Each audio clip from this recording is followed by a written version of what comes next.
Mother-in-law, please don't take money from my wallet. My mother-in-law, who couldn't resist stealing, was trying to take money from my wallet again. When I told her to stop, she got angry. Who do you think you are? You're just a daughter-in-law. Then she kicked me out of the house. She didn't realize she was making a big mistake. My name is Alina, and I'm 27 years old. I met Mike through a friend's introduction, and today we happily got married. When I was young, I lost my dad, and my mom raised me by herself. I respect and love her very much. However, when I first met my future mother-in-law, she said, "You look unlucky. That's why you lost your husband early." My mom and I were shocked by her rude comment about my late father. Both my father-in-law and Mike scolded her, but she defended herself, saying she was just being honest. My mom was worried about my marriage, but since my father-in-law and Mike were supportive, she eventually agreed to it. During the wedding, I was worried about what my mother-in-law might do. Thankfully, everything went smoothly. Just when I was starting to relax, there was a knock on the door of the dressing room. "Alina, it's your mom and Robert. Can we come in?" "Yes, please come in." It was my mom and her boyfriend Robert. They both shared their heartfelt congratulations and sat down. "That was a wonderful ceremony. Congratulations, Alina. You looked absolutely stunning." Robert was so moved that he cried the whole time. Well, seeing Robert's tear-streaked face, both my mom and I burst into laughter. In that cheerful atmosphere, Mike knocked and entered. "Alina, great job today. Mom, Robert, thank you for being here." "Good job, Mike. Where are your parents?" "My mom got tired and wanted to leave early, so I let her go." "I'm sorry." "It's fine. More importantly, keep your promise to me, okay?" "Of course." The agreement between my mom and Mike was that if my mother-in-law did anything to me while we were living together, Mike would always support and defend me. Because of my mother-in-law's insistence, I had to live with her after getting married. Initially, the plan was for Mike and me to live together, just the two of us. But my mother-in-law threw a fit, saying we couldn't get married unless we lived with her. Seeing my distress, my mom made this promise with Mike. Even my father-in-law said, "If something's up, let me know." Mike also told me that if living with his mom became truly unbearable, we could consider living separately. "Alina, if my mother does something, tell me right away, okay? Even if it seems small." "All right, I understand. Thanks. And I'm still working, so I'm not home that much. I think it'll be okay." "You're being naive, Alina. Well, this is something you'll only understand once you experience it. Take care of my daughter, Mike." "Yes, ma'am." I soon learned that my mom was right. After returning from our honeymoon and living in Mike's family home, I immediately saw my mother-in-law's true colors. "This food looks terrible. Redo it." Without even tasting the meal I had just prepared, my mother-in-law dumped it straight into the trash. Seeing this, both my father-in-law and Mike immediately scolded her, but she retorted, "I can't let you two eat such terrible-looking food." "I threw it out for your sake and yet? Never mind." Then she stormed off to her room. Apologizing, Mike and his dad decided to take us out for dinner. When my mother-in-law heard this, she threw a tantrum about not being invited, but Mike and his father just ignored her. This made her even angrier, and she started harassing me more. Mike's family runs a small workshop, and Mike is busy preparing to take over. He studies hard, attends meetings with his father, and networks a lot. I have my job during the weekdays and am hardly home, but the weekends were a nightmare. My mother-in-law mostly stays home, does no housework, and either lounges around watching TV or goes out. Mike tries to help out when he can, and after the food incident, my father-in-law told me I can manage on my own. Just prepare food for Mike. When my mother-in-law found out about this, she said, "As a daughter-in-law, it's only natural that you should prepare food for the whole family." But my father-in-law dismissed her. Adding to the mix, my mother-in-law has very old-fashioned views. "Alina, when are you going to quit your job? When are you having kids? A woman can achieve anything with ability and charm, you know. Don't you understand? Oh, maybe you lack those, so you're still working." From her comments, it's clear my mother-in-law doesn't work and is a housewife. But according to Mike, she struggles with household chores. She's technically listed as an employee at my father-in-law's company, but she doesn't actively work. Instead, she receives a salary as pocket money from my father-in-law. However, whenever she likes something, she buys it right away, so my father-in-law handles the finances. Mike never lends her money, so when she's short on cash, she asks me, "Alina, can you lend me some money?" "I'm sorry, but Mike told me not to lend you any money." After enduring her mistreatment, I couldn't understand why she expected me to lend her money willingly. Even after I refused, she persisted. "I'll make sure Mike and your dad don't find out, okay?" "I can't, sorry." "Please, Alina." "I'm sorry." My mother-in-law tried to smile and pleaded with me, but when I continued to refuse, she erupted in her usual temper tantrum. "Why are you being so difficult? You're really stingy for not helping me, even though I'm asking nicely. I can't believe it. That's why I treat you badly." Does she even realize she's the one being mean? It's surprising that someone as kind-hearted as Mike could have a mother with such a personality. Just when I was mentally trying to escape from her drama, she stormed off somewhere, clearly irritated. When Mike came home and I told him about his mother pestering me for money, both he and my father-in-law scolded her. Instead of feeling sorry, my MIL glared at me and accused, "You tattled." She then sneakily tried to rummage through my purse and take cash from my wallet. While I was out of the room, we made eye contact as I walked back in. "MIL, don't you dare take money from my wallet. I can't believe this." I warned her, but she snapped back at me. "Who do you think you are? You're just a daughter-in-law. It's like stealing from someone else's wallet. How dare you speak up to me? Unbelievable. If you're going to be like this, just leave this house." I had reached my limit with my selfish NIL. Honestly, getting away from her unreasonable behavior would be a relief. I told her, "Fine," and started packing my things. She watched me with a smug grin, seemingly satisfied. "Thanks for everything." It had only been 3 months since I moved in with my in-laws, but I vowed never to live with my NIL again and went back home in anger. I was so upset that I forgot to tell Mike. However, when he returned home, he found out from his father about what had happened with his mother. "Where's Alina? Hey, where did Alina go?" When Mike and his father returned home from work and noticed I was gone, they asked my MIL about it. She proudly said, "Oh, I just kicked that useless daughter-in-law out." She laughed loudly, but both Mike and his father looked worried and uneasy. Seeing their serious reaction, she continued obliviously. "This is what I've been saying. I warn you not to marry a woman from a single-parent family. She's always disobedient and challenges me." All she had to do was agree with whatever I said. "What have you done?" My father-in-law shouted, more agitated than I had ever seen him. My NIL looked shocked, clearly not expecting such a reaction.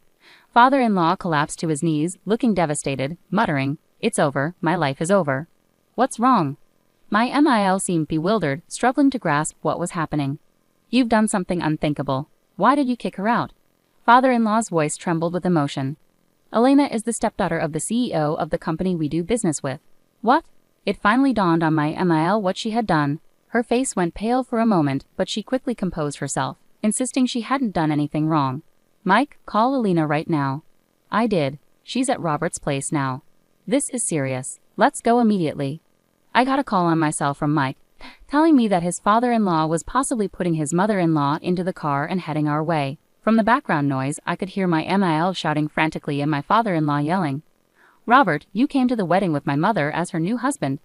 Even though he's technically my stepfather, it turns out Robert is actually the boss of my father-in-law's business client. My mother had always said she wouldn't remarry until after I got married, so she hadn't met our families until the wedding and wasn't seated in the family section of the ceremony.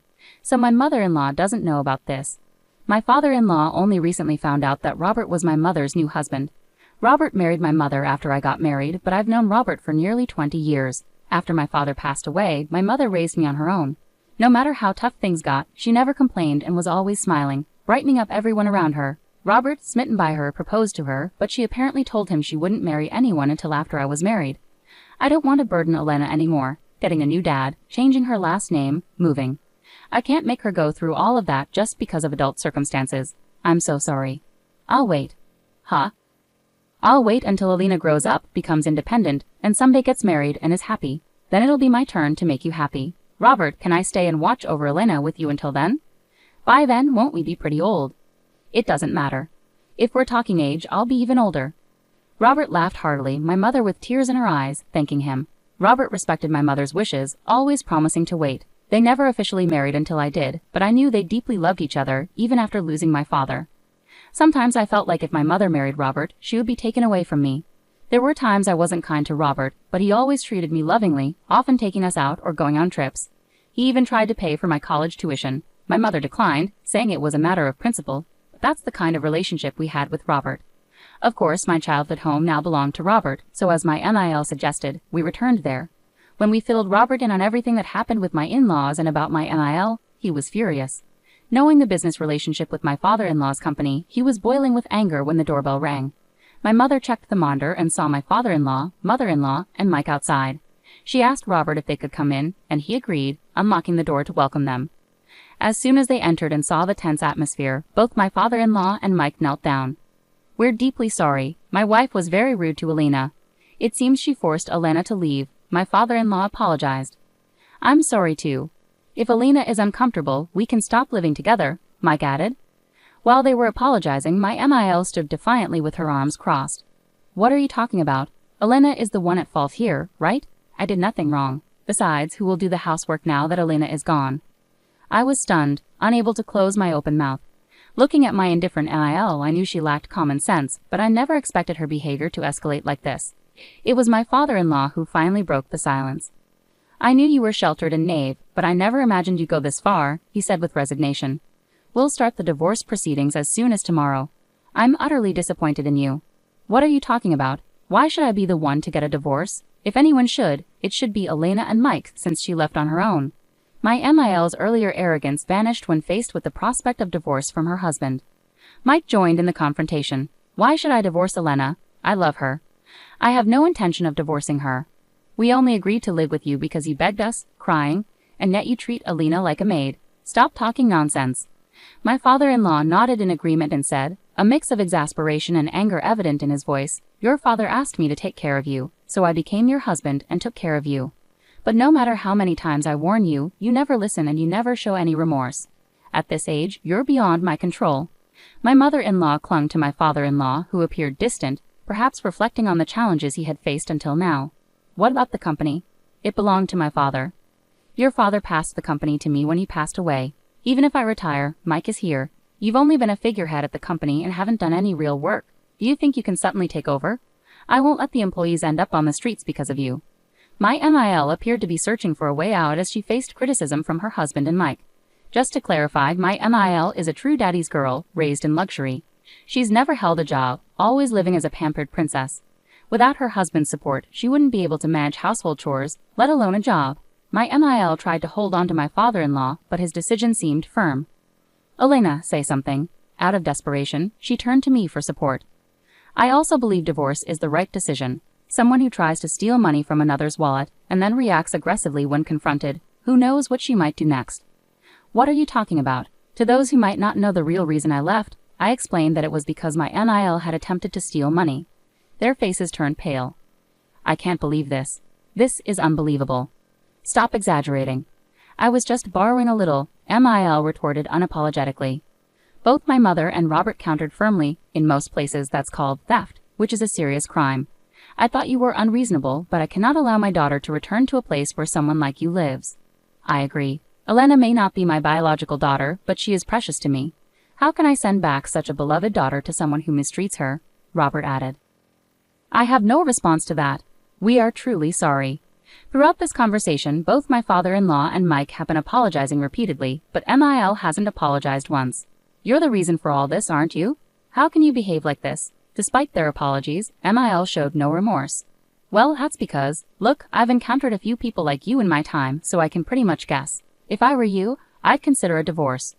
Don't make decisions for me. You're the one being unreasonable here. Enough is enough. I'm telling you I will go to court if necessary, but I'm divorcing you. That's final. No, please. My father-in-law had indeed prepared divorce papers with his part filled out. He was ready to take legal action if MIL resisted. Finally grasping the seriousness of the situation, MIL reluctantly signed the divorce papers and relinquished half of the assets. My father-in-law seemed strangely relieved.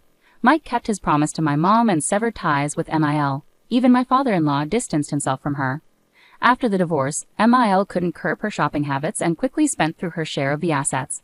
Despite trying to reach out to them multiple times, both were steadfast in blocking her out completely. Recently, I happened to see someone who resembled MIL. She had aged considerably, losing her once proud and arrogant demeanor, looking frail and fragile. Her whole presence had changed. Due to her behavior, she had always been kept at a distance. Now, after everything that happened, negative rumors about her were spreading like wildfire. It seemed no one was willing to help her anymore. It's said that she's finally feeling remorse for her actions.